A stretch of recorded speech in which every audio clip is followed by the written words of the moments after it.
4 news organizations chronicling the vote count in the Georgia Senate runoff elections. Tuesday felt like a rerun from 2 months ago. Nerves on edge, an avalanche of numbers, and a lot of Steve Kornacki.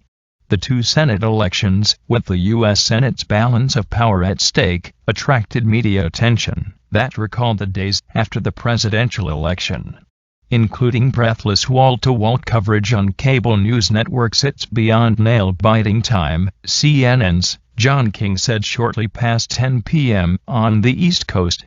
King and MSNBC's Kornacki dominated their networks with headache-inducing number crunching. Kornacki was MSNBC's breakout star in the aftermath of the general election, and he returned Tuesday with his familiar khakis and a Kornacki cam that followed his moves during commercial breaks. Usual rules apply, MSNBC's Brian Williams said to him. Wave your arms if there's any reason to come back to you.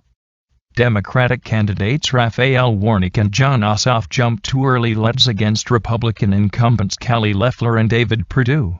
As more votes came in, the Republicans swung in front. It made for some great television suspense, although people following online saw a different view.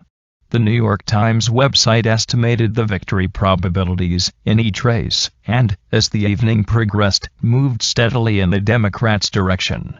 By 10 p.m., the Times was estimating Warnock had an 89% chance of victory and Ossoff had a 75% chance.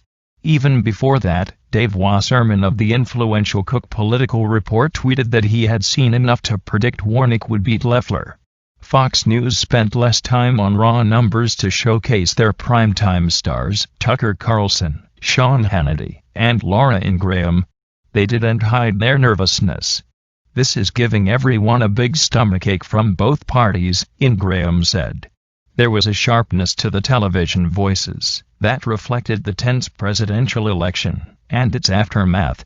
CNN's Jake Tapper said the expected back and forth vote tallies were perfectly normal and showed how morally bankrupt Trump followers were in complaining about changing tallies in November. He may have cost his party the U.S. Senate, he and his confederacy of dunces. On Fox, Carlson described Ossoff as lighter than air. He makes Beto O'Rourke look like Teddy Roosevelt. His colleague Hannity said Loeffler and Perdue are standing in the way of a radical left agenda that would actively work to strip away pretty much all of President Trump's achievements. Eventually, the coverage turned into a waiting game for lagging numbers from the Democratic stronghold of DeKalb County.